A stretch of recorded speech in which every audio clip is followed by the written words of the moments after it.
I've had a really hard time talking about my marriage. It was to a narcissistic man, and I'm just trying to get up the courage to actually talk about it and feel healed enough in my own heart and my own soul to be able to freely talk about what I went through.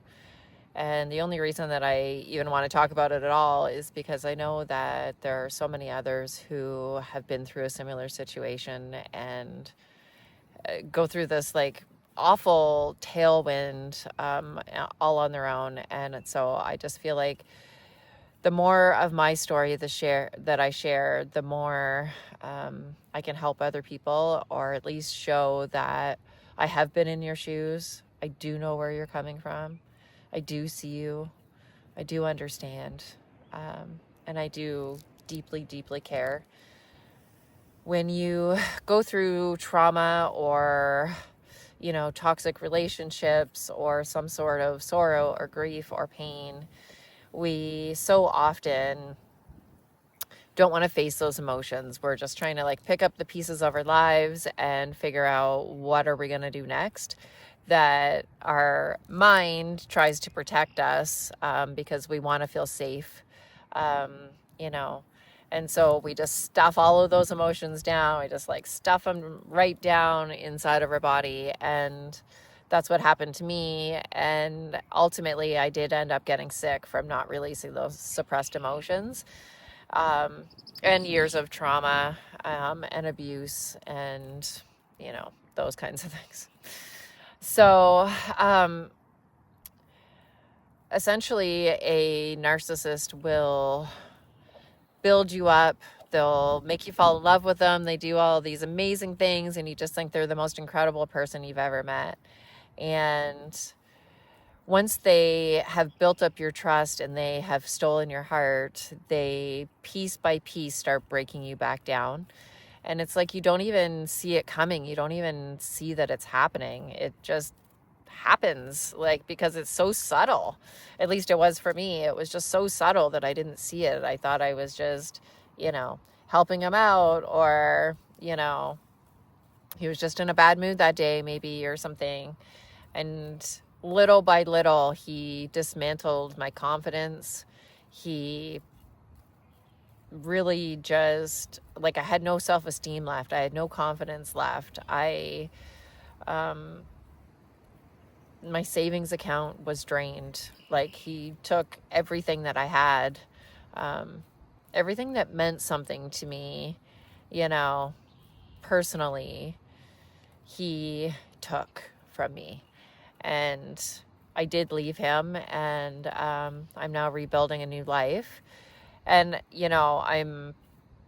will say that the thing that I am grateful for is that he didn't fight me in leaving. He just let me go. And I did leave with nothing. I, literally had nothing. I moved 8 hours away to get away from him, and I took nothing with me. My personal belongings only. I didn't own dishes. I didn't own a bed. I didn't own any materialistic things.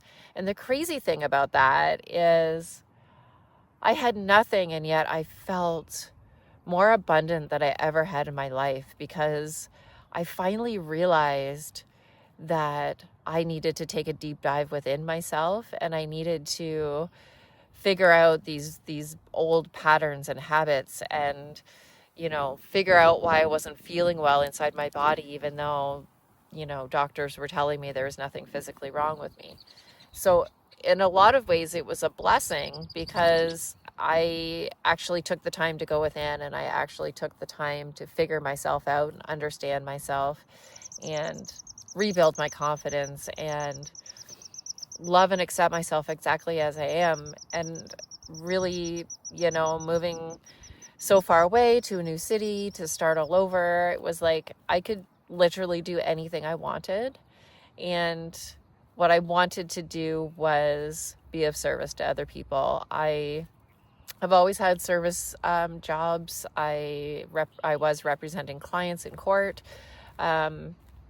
But I just decided that I really didn't want to fight anymore. I had been fighting for years, struggling for years, and I was just so tired, just so tired um, of fighting. I was so tired of the stress. I was so tired of, just barely getting through the day, just going through the motions, but barely getting through the day. And I just knew that I was meant for more in this life. And I knew that I had so much to offer to other people. And I knew that everything that I had been through, so many other people go through, and so many other people get stuck. And they just get stuck in this negative loop and they just cannot find their way out. And that's why I'm doing the work that I do now, is to help people identify their trauma, help them to give their trauma a voice, help them to allow it to escape, to release the suppressed emotions, to dismantle the limiting beliefs that are holding them back, and to really give some thought into, what does a life that you love look like? What does that look like for you? And then I coach people on how they can get that life, and how they can, move past everything that's happened in the past, to be present in the present moment, and to really embrace all that life has to offer. We don't need to keep ourselves small. We don't need to keep ourselves stuck. We need to start seeing who we are truly on a spiritual level, at our core of our being. Who are we really? What kind of life do we really want to live? And how can we get rid of all of that icky stuff inside of us, release it out into the world, and make space for new? So my name is Mandolyn Brown, and I'm so happy that you're here. I would love it if you liked and subscribed to my channel. I am speaking from my heart in all videos, and I want you to know that you are not alone, and that I see you, and that I understand, and that I can help you. I am here for you. And if you want to know more, I welcome you to visit my website at mandolynbrown.world, or just like and subscribe and just get all the free content that you can. I want you to thrive. I want you to live your best life. I want you to be happy. I want you to be free from the chains that have previously held you down, and I can show you how. It is my heartfelt hope that you come along for the ride. Embark on this adventure. Let's go on this healing journey together. The information I am going to share literally changed my life and allowed me to become the person I was always meant to be. If I can do it, you can do it too.